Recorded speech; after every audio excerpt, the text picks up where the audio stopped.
La nación argentina y sus crisis cíclicas. No es de asombro entender esa relación intrínseca entre el Cono Sur y el Fondo Monetario Internacional.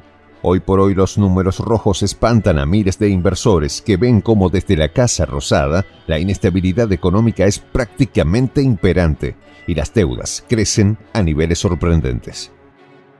Con el nuevo presidente Javier Milei, la suerte de la Argentina está prácticamente echada. Y es que la historia se repite: paquetes neoliberales, deudas, más política que asfixian la economía del ciudadano común, con un gobierno que pone sobre sus hombros el peso del pago de una deuda con el Fondo Monetario Internacional, que parece no acabar hasta ahora. ¿Cuánto dinero debe la Argentina al fondo en préstamos? Los detalles a continuación.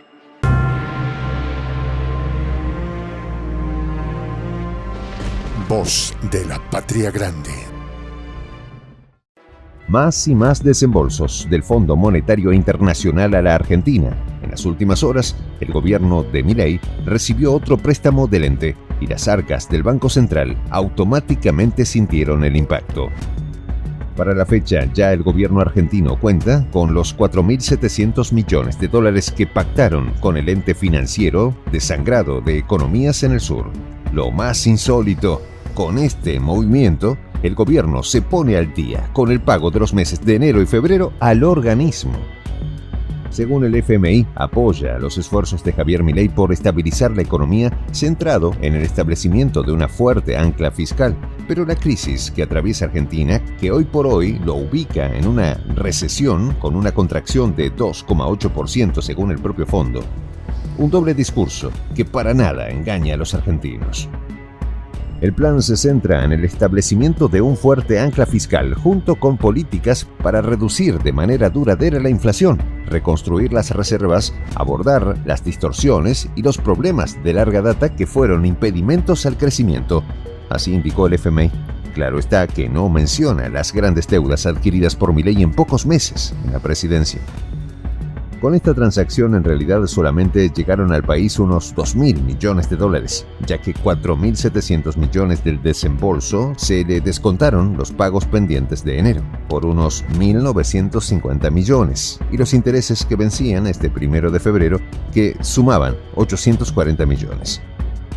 El Fondo Monetario informó que la meta debe ser sacar la economía argentina a flote y para eso se deberá imponer impuestos temporales a las importaciones y se fortalecerán los impuestos a los combustibles junto con esfuerzos para racionalizar los subsidios a la energía y el transporte, los costos administrativos y las políticas de menor prioridad, así advirtió el organismo. ¿Quién maneja el gobierno de Argentina? Al parecer Washington está sacando todo lo que puede. La deuda del FMI se eleva a 40.000 millones. Esto como parte de un programa de ayuda de 44.000 millones. Entonces nos preguntamos, ¿está tapando el gobierno de Milei la deuda con más deuda? ¿Cuál es el costo para los argentinos? A pocos meses de la llegada de Milei al poder, el peso argentino cayó en un 50%.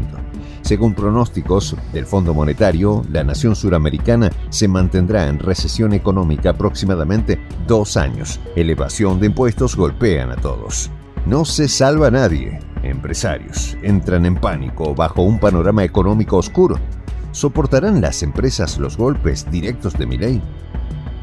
En el actual escenario económico, cabe destacar que Argentina enfrenta una situación preocupante al estar completamente sumida en un endeudamiento persistente. Este año marca el 68 aniversario desde que el Fondo Monetario Internacional inició su relación con Argentina en 1956, dando inicio a una cíclica pesadilla de endeudamiento perpetuo para la nación.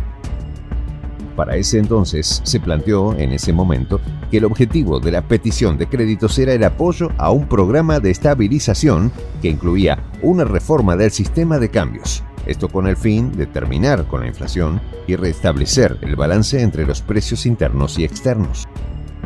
Posteriormente, con el golpe de estado de Jorge Videla, se hizo por parte del ministro de Economía José Martínez de Hoz una petición de 300 millones. ¿Con qué fin?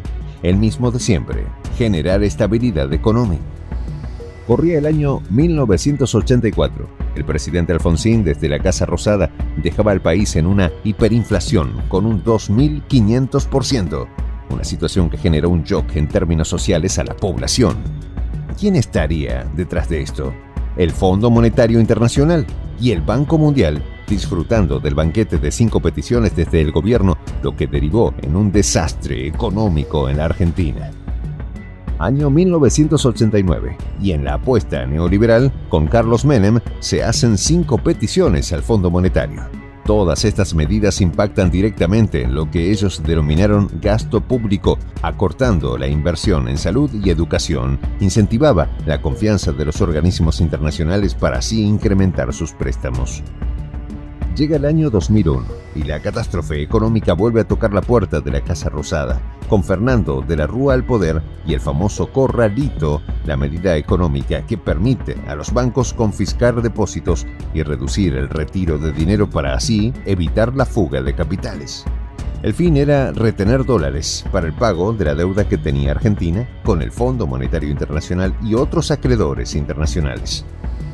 Después del retorno de la democracia a la nación sureña y luego de entrar en un torbellino de deudas, recesión, hiperinflación, se establece en el poder Néstor Kirchner, un presidente que llegaría para cancelar la deuda con el Fondo Monetario y sembrar la estabilidad económica al país por 13 años consecutivos.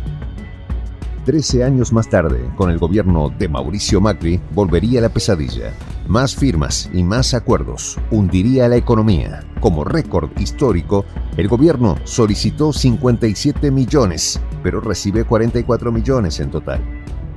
Deuda tras deuda, que se abalanza sobre los hombros de la inversión social que se ve duramente golpeada, culmina esta saga de Alberto Fernández que tras su salida del poder pasó el mando a un Milei sediento por dolarizar la economía.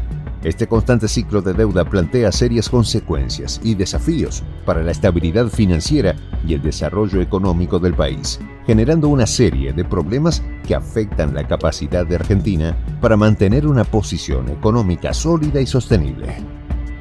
Hoy por hoy se debate en el Congreso argentino la llamada Ley Ómnibus. Esto haciendo referencia a un medio de transporte masivo, medio de transporte en el imaginario argentino que traslada múltiples leyes y reformas que, según Milei, levantarán la economía en el país. Pero en realidad es la soga al cuello del pueblo argentino.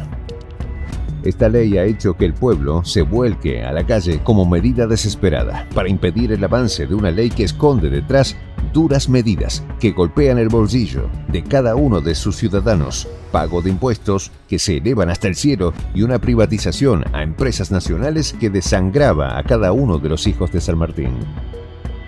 Hemos estudiado la historia de gobiernos neoliberales y la receta es la misma. Enfrentando al Congreso, el presidente Milei va a toda costa a querer implementar esta ley. El recorte presupuestario que ya hemos visto, impuestos, represión, es la historia que se repite y el pueblo argentino lo sabe. Se enfrenta a un nuevo ciclo devastador. La acción del gobierno es producto a las presiones internacionales. Son los organismos encargados de endeudar a los países más vulnerables quienes obligan a aplicar esta receta como amenaza. Una medida coercitiva para asfixiar la economía de estos países. En este caso puntual de Argentina, Milei obedece sin objetar. Una buena mascota, sentencian algunos expertos. El escenario y la expectativa de mercado visualiza una inflación por más de 200% para el 2024. Un país que terminó su 2023 con la inflación más alta del mundo tiene ahora un enorme reto por delante: enfrentar proyectos legislativos que dejarán a una Argentina endeudada hasta el cuello. Soy el Juan José del Castillo, director del canal Prensa Alternativa. Si quieres ser parte de la comunidad de la Patria Grande, suscríbete a nuestro canal. Si es que quieres que te lleguen las notificaciones cada vez que subimos un video, activa la campanita. Si quieres apoyar a nuestro canal económicamente, puedes hacerlo a través de PayPal. El enlace está en la descripción del video. A nombre del equipo de Prensa Alternativa, me despido con esta expresión en el quechua milenario, Tupananchis Kama, cuya traducción es hasta volvernos a encontrar.